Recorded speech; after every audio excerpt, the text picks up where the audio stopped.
ahorita. Sí, sí, sí. Y bueno, feliz año, bienvenidos a la clase primera de enero, en este día 5. Y bueno, teníamos programado hoy hacer las presentaciones. Déjenme nada más rapidísimo, para ponernos un poquito en contexto, compartirles una presentación y ya después les doy la palabra, el uso de la palabra, como se dice, todo bonito. ¿Sí? Bueno, Está bien. estamos en la sesión, ¿sí ven, verdad? Sí. Ok. Sí, maestra. Sesión 17, porque la última no hubo clase porque no pude, lo siento, el 10 de diciembre. Ya es la 17, ya nada más nos faltan como 8 o 9. Digo, para que lo piensen bien y bueno, para que se acuerden ya todo lo que hemos visto en este curso hasta ahorita, pues instrumentos para la medición, qué tanto produce el país, cómo ha evolucionado esa producción, quién la realiza, dónde se realiza, cómo se distribuye la riqueza, cómo estamos en comparación con otros países y cómo está la situación económica actual, básicamente con base en el segundo y tercer informe de la Secretaría de Hacienda del Congreso. Salud. Y bueno, también les dejé aquí esta grafiquita, que era una tarea de todo el PIB desde 1900 hasta ahora, ¿no? En pesos constantes y con variación real anual. Aquí podemos ver la crisis que hablaban del 32. Según estas estadísticas, pues fue una caída de casi 15%. Esperamos que en 2020 no haya sido tan grande. Pero bueno, va a ser definitivamente más grande que todas las demás, ¿no?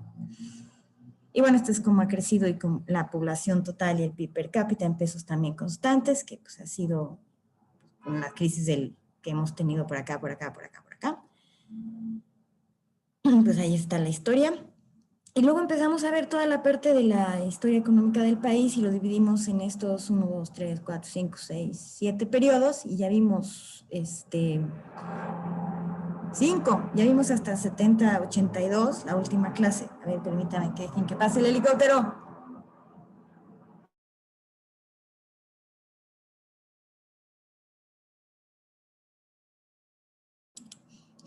Y la primera idea es que ustedes expusieran antes que yo los periodos, pero bueno, no se pudo, entonces yo ya expuse el mes pasado 70, 82, y ahora vamos a ver lo que nos pueden regalar los compañeros. La idea es, bueno, aquí están las gráficas de cómo fue cada periodo, ¿no? El PIB y el PIB per cápita, el tipo de cambio, hasta el último periodo que vimos, que es 82, que tiene varios nombres de acuerdo con Carlos Tello, ¿no? Había otro, pero ya no lo puse, porque era así como populismo o algo así. Y bueno, cómo creció también se fue el tipo de cambio al cielo, y ahorita nos van a tratar de explicar un poquito más por qué pasó esto, supongo. Y bueno, la idea es que empezaran los Cowboys, pero no están, entonces le damos entrada a el equipo Crisis, ¿no? Ok. Y como dejo de compartir, acá nunca aprendo esto. Pues hasta ahí llegué. Entonces, si gustan, compañeros del equipo Crisis, ¿sí va? Sí, maestra. Muy bien, pues les cedo el uso de la palabra. Adelante y muchas gracias. Maestra, pero ¿podemos compartir pantalla? Yo creo que sí, ¿no? Es que ya le piqué y no me aparece, o sea, me parece que usted tiene como que aceptar. ¿Y dónde le acepto? No sé, yo tampoco una vez hice una sesión de Zoom para ver eso y nunca supe cómo compartir pantalla, cómo dejar que alguien compartiera A pantalla. ver, inténtelo otra vez. Ya. Ahí está. Gracias. Bueno, la próxima, ahí junto a compartir pantalla, tiene una flechita. Ajá. Y ahí hay una opción de que varios pueden compartir pantalla a la vez. Lo que pasa es que lo intentó cuando yo estaba compartiendo pantalla. Yo creo que fue. Ok. De todas maneras, Pero miren, qué ahorita están bonito. bien. Sí, pero tenemos una sola ya, una presentación para todos, entonces no creo Está que sea bien, así debe necesario. ser. Está bien, es un trabajo en equipo. ¿No? Ahora ¿Ya? sí, adelante, me voy a desconectar mi micro. ¿Vale? Gracias. Buenas tardes, compañeros. Nosotros somos el equipo Crisis. Estamos conformados por Dafne, Mauricio, José y yo, que me llamo Katy. Vamos a exponerles el cambio de la política económica en el periodo de 1970 y 1982. Lo partimos en dos sexenios, básicamente, que fue el de José Echeverría y José López Portillo. Digo, Luis Echeverría y José López Portillo. Y ahí está. Comenzamos con la política salarial, que el resultado de la primera parte, que fue de 1976 a 1973, cuando las políticas populistas de Luis Echeverría intentaron mejorar la distribución y dictaron unos aumentos salariales muy por encima de los incrementos. El resultado de eso fue el debacle de 1976. Después de eso sigue un desacuerdo que hubo entre gobiernos y empresas. El salario mínimo subió un 18%, pero realmente el salario real bajó hacia ¿cómo se llama? De los obreros, pues el salario mínimo general promedio era de 24.91 y al finalizar la gestión los salarios aumentaron notablemente. Sin embargo, la clase obrera disminuyó su salario. Y esto fue porque básicamente estaba muy comparada estaba muy alta la inflación, y por más que subían los salarios, pues realmente no seguía alcanzando para comprar más. Después, justamente se vio obligado a las presiones de las movilizaciones obreras, que establecieron una nueva política salarial que básicamente sindicalizó a más personas. Hubo una reducción de los plazos de revisión de los salarios, aumentaron los salarios mínimos, y la ampliación de participación de los trabajadores en el reparto de utilidades también por fin se dio. Básicamente, la intervención estatal en la regulación de los salarios es lo que es la piedra angular de la política laboral en México. Mau. Ay, Sí, perdón. perdón. Yo les voy a hablar acerca de la intervención del Estado. ¿Sí me escuchan? Sí, ¿verdad? Sí. Ah, desde que Luis Echeverría entró en poder el 1 de diciembre de 1970, él declaró que la inversión estaba en manos de los privados, pero él rescató que el Estado tenía las fuerzas para poder también ser un desarrollador pues, de tecnología, de inversión, de todo tipo pues sí, de inversiones, perdón. Entonces, desde el 1 de diciembre hubo un aumento en las empresas, paraestatales.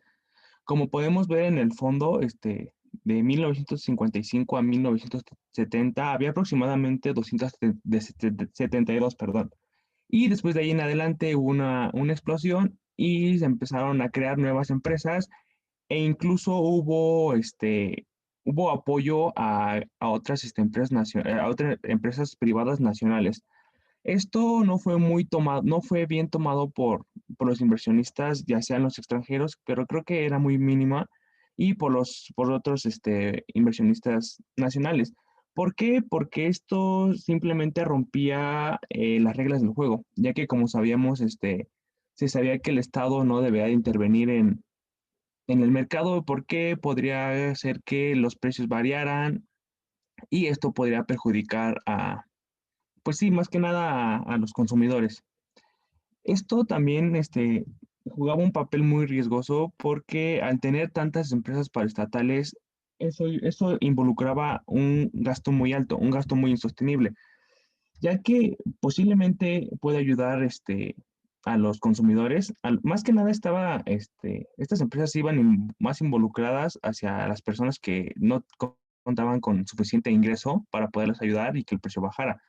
Entonces, lo más seguro es que estas empresas poco a poco iban a ir en declive, y en vez de ser un beneficio para el Estado, se iban a convertir en gastos mayores. Entonces, como ya le había dicho, el gasto aumentó considerablemente, pero se dice que esto se hizo porque algunas empresas daban los productos y artículos de primera necesidad muy, muy caras. ¿Le puedes cambiar, por favor?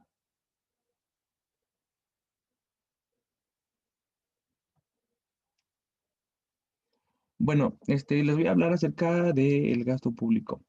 Como les decía, todo lo anterior, se veía reflejado en el gasto público, y poco a poco el gasto fue aumentando su participación en el PIB total.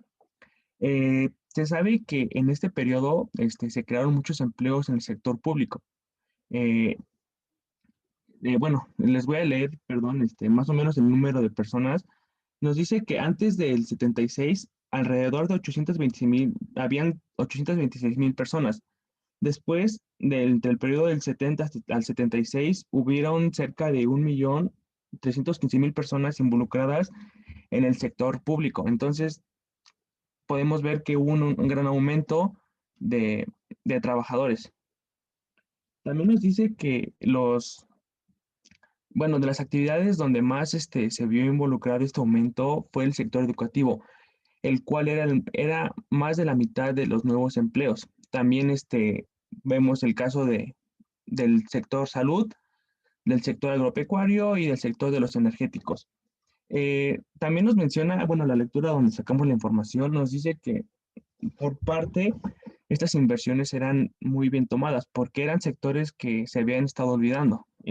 Nos menciona también que, bueno, como sabemos, México había estado teniendo una dependencia muy enorme del petróleo. Entonces, había que hacer una inversión en petróleos. Entonces, también, perdón, les voy a leer más que nada para que tengan, los números exactos. Nos dice que Pemex aumentó su nómina del 23,4% del 70 al 76. Y esto ayudó a que hubiera un aumento en los crudos del 46% más o menos. Entonces, como vemos, la inversión iba tomando frutos. En el lado del sector eléctrico también hubo un aumento en los empleados y también esto ayudó a que pasara del 71 al 76 de 7,874, que creo que son megawatts, y tuvo un aumento del 54,7%.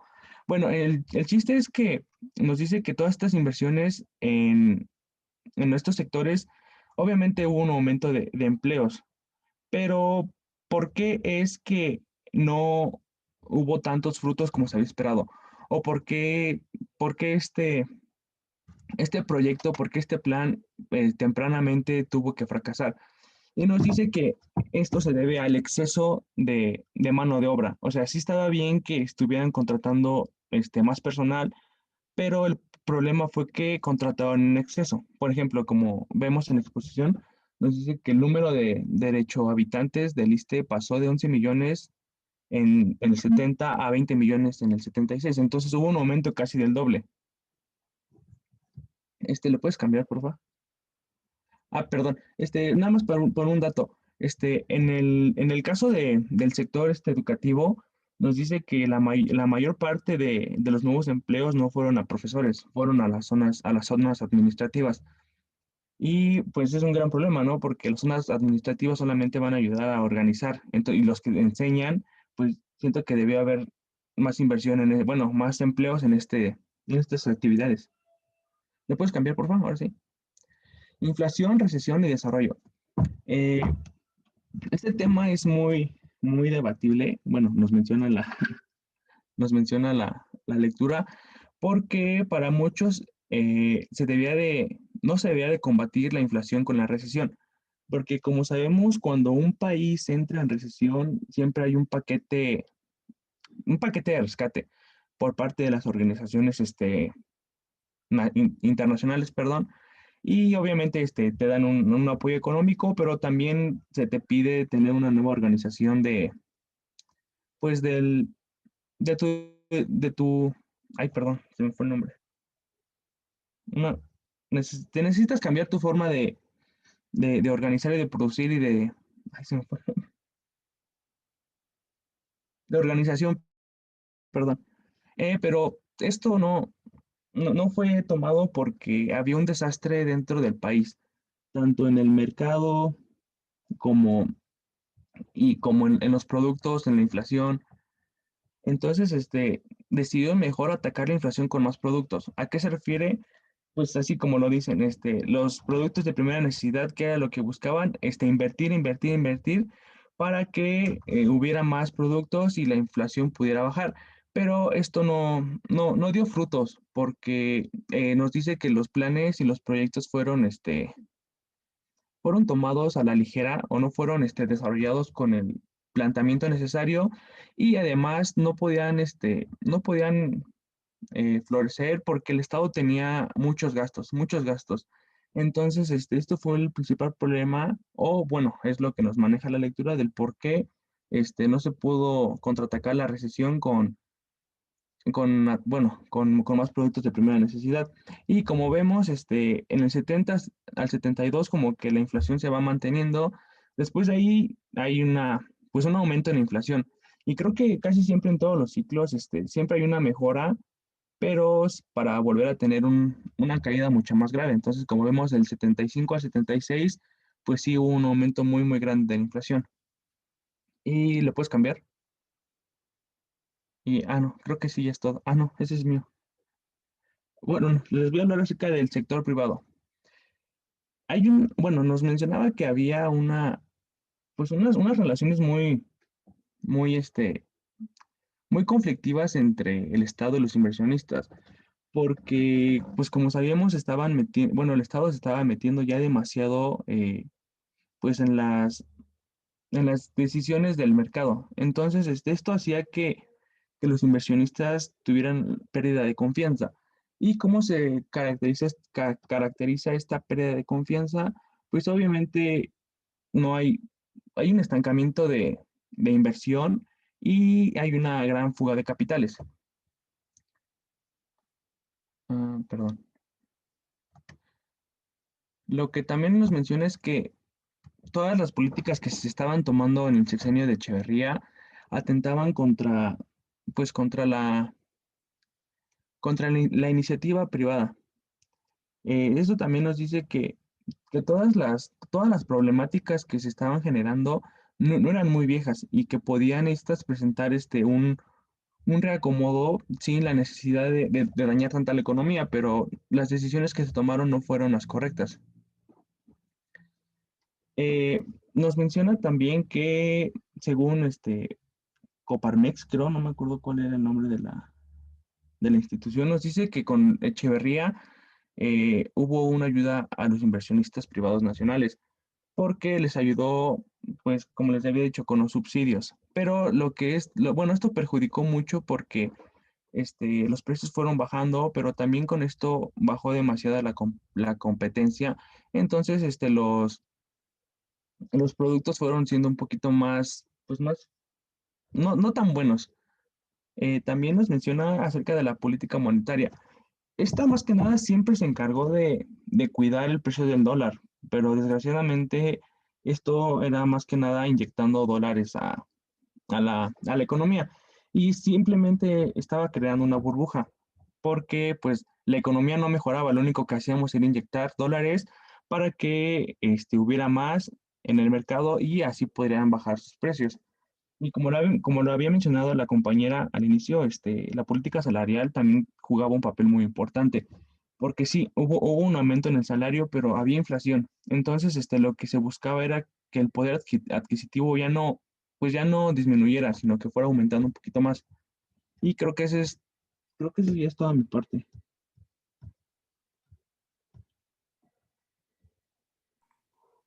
Bueno, en cuanto al financiamiento y la deuda pública, es el siguiente tema que analizamos en el gobierno de Luis Echeverría.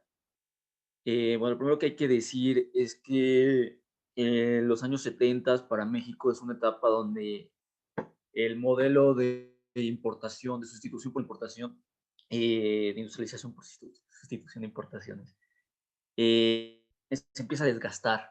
Entonces, cuando Luis Echeverría llega al poder, las tasas de crecimiento de México empiezan a desacelerarse y para seguir creciendo las tasas tan altas del modelo, empezó a crecer el gasto público y como lo veíamos anteriormente, incluso el sector estatal crece muchísimo. El dato, por ejemplo, muy fuerte, el del ISSSTE, de los trabajadores, cómo se amplía su base, los trabajadores del Estado.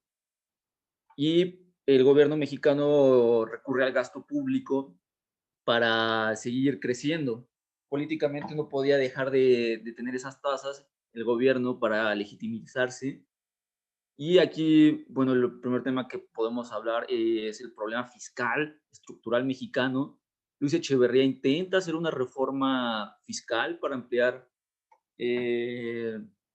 la base de contribuyentes y recaudar más impuestos, pero el sector privado se opone. Luis Echeverría termina peleado con él, de hecho, propicia la creación de sindicatos patronales como la Coparmex, y el gobierno no puede imponer, no puede legislar una reforma tributaria para aumentar los impuestos. Sin embargo, sigue elevándose el gasto público, lo que lleva al gobierno mexicano a la deuda. Ese es un rasgo que va a derivar después de las grandes crisis. Se intenta alargar el crecimiento del modelo. Y bueno, ¿qué más? Mm, en cuanto al financiamiento, el gobierno mexicano empieza a financiarse de, de la banca, empieza a recurrir a la banca y al endeudamiento externo. Incluso las empresas, los privados también recurren al endeudamiento externo y se financia principalmente, como lo comentaba, a la banca. Incluso se desarrolla enormemente muchísimos de los usuarios. La banca era pequeña en esos años, muchísimos usuarios de la banca se unieron a ella en estos años, crece muchísimo y se vuelve muy relevante para el financiamiento público. La banca privada y la banca extranjera toma relevancia. Y, por ejemplo, el tema de la inflación es muy interesante porque el Banco de México, aún sin autonomía, recurrió a la impresión de billetes para financiar al gobierno. Por eso también vemos esas tasas de inflación tan altas, además del panorama internacional por la política de Estados Unidos de romper los acuerdos del sistema financiero internacional que provocan que las tasas de inflación sean tan inestables. Y bueno, en la siguiente lámina vemos la crisis estructural del modelo mexicano, como lo mencionaba, se desgasta después de muchos años de un crecimiento prolongado muy fuerte.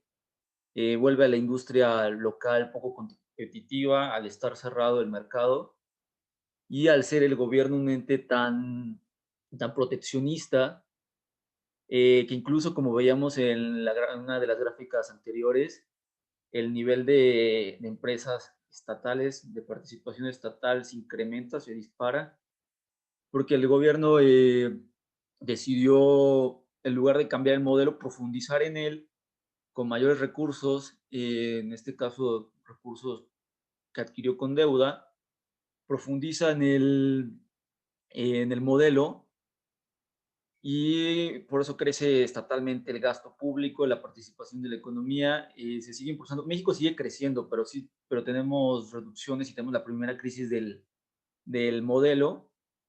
Y como lo mencionaba, en cuanto a las empresas, crece muchísimo el número de empresas que son de participación estatal. En el caso de Luis Echeverría, lo que hacía era, pues llama mucho la atención, por ejemplo, el hecho de que el gobierno compraba empresas privadas en quiebra, las rescataba, estaban en quiebra, pero por motivos políticos o motivos propagandísticos, las compraba para evitar su quiebra, a pesar de que fueron ineficientes. Es uno de los problemas del modelo. No hay inversión, no hay inversión extranjera por estar tan cerrado el modelo. Además, este modelo estaba construido sobre una base política que es la del PRI, construido sobre 4 grandes divisiones, la clase popular, la clase obrera, la clase del ejército, como lo habíamos visto, en la que cada una tenía exigencias, demandas muy amplias, las demandas de la revolución, y el gobierno tenía la necesidad política de cubrir esas demandas. Solo lo podía hacer mediante un crecimiento muy elevado, tenía que gastar muchísimo, como es en el caso de las demandas obreras, sube los salarios, pero a su vez tiene que cumplir con los empresarios, entonces sigue subsidiando muchas empresas. Todos estos factores combinados dan a que en estos años, en este sexenio, ocurra una crisis estructural del mismo. Además, pues yo mencionaría otra vez el problema fiscal del Estado mexicano, en el que no hay una reforma tributaria, se sigue gastando más para intentar crecer más, y pues esto inevitablemente iba a conducir a una crisis que veremos un poco más adelante. Y bueno, mencionar muy importante que aquí se da la primera devaluación en muchos años, que vendría a ser para Luis Echeverría un golpe político muy fuerte. Echeverría termina el sexenio muy mal, incluso se habla de un posible golpe de Estado en México. Y al llegar la transición, pues hay renovadas esperanzas en el gobierno mexicano y llega a haber una cierta estabilidad que estudiaremos un poco más adelante.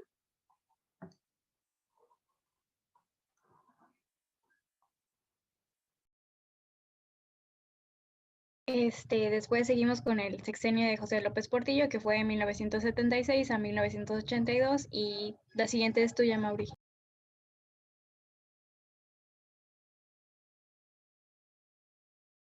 Ah, no, es mía, lo siento. Me había espantado. No, perdón. Llegamos a los años de bonanza. Los años de bonanza fueron para México cuando vio que los hidrocarburos como una salida a todos los problemas económicos que venían expresándose en un creciente desempleo y en un continuo deterioro del poder adquisitivo, y esto permanecía en una constante inflación. Se sobreestimó que desde el principio que el petróleo tenía las posibilidades reales de redituabilidad en su explotación y su exportación. Entonces, básicamente, el sexenio principal trató de recuperar la confianza de grupos empresariales que habían perdido la confianza en el anterior sexenio, y por tanta abundancia que había, se comenzó a replantear la política exterior, siendo así que México poseía, ay, perdón, entonces tenemos que México poseía el 5% de las reservas mundiales de petróleo y el 3% de gas. La tasa de desempleo cayó un 50% en el producto hasta un 8%. En 1976 el peso acababa de ser devaluado. Ay, no, esto no es. Ay, y ya. Perdón, Ay, chicos, interrumpo. mande. Nos van a cortar porque quién sabe qué pasó. Entonces, si nos cortan, la vuelvo a abrir, ¿sí? Ah, bueno. Bueno, perdón. Pues Eso es lo que entonces están ya ya dejo de exponer o hasta que se corte. Pues como guste. Bueno, pues hasta que se corte. Ok. Tenemos que en 1976 el peso acaba de ser devaluado a la mitad, la inflación presentaba un índice de crecimiento a un tal grado en ese año que el siguiente año fue de 256.7% más alto, y fue justo cuando se encontraron ese 5% de las reservas mundiales que se encontraron en petróleo, en Tabasco y Campeche, se encontraron en 1973. El régimen de López Portillo fue que aprovechó el shock petrolero que hubo también en 1973, lo que llevó a los precios del petróleo a valores de $36 por barril. Se comenzó a pensar en administrar la abundancia en un país que siempre había estado acostumbrado a las carencias. México se convirtió en un imán después de ser ignorado por los demás inversionistas, de repente México se convirtió en un imán, pero esto llevó a un incremento de la deuda de 84,000 millones de dólares. Y para 1982, la venta de petróleo alcanzó el 80% de los ingresos de México. Y después de eso, México decidió utilizar el barril de petróleo de crecimiento de una producción diaria de 500,000 barriles de 1972 a 1.9 millones de barriles a 1980. Entonces, pues sí, vaya que se incrementó la producción. Pero lejos de destinar las ganancias petroleras para fortalecer la economía, México solamente se concentró y descuidó prácticamente el resto de cosas que producía, que creo que era café y algodón, algo así había leído. y solamente se concentró en petróleo, entonces no pongan no pongan todos sus huevos en una sola canasta. Y después de eso, las solicitudes de deceso de abastecimiento fueron lo que generaron la caída de todo esto, ¿no? Que al principio se pensó que esto era el inicio de muchos años en abundancia y después se vio que solamente era un respiro dentro de toda una crisis.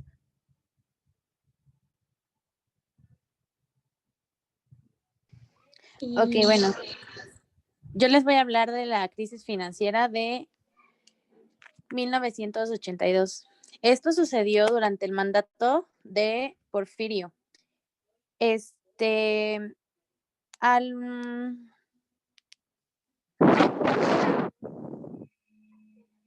este año, el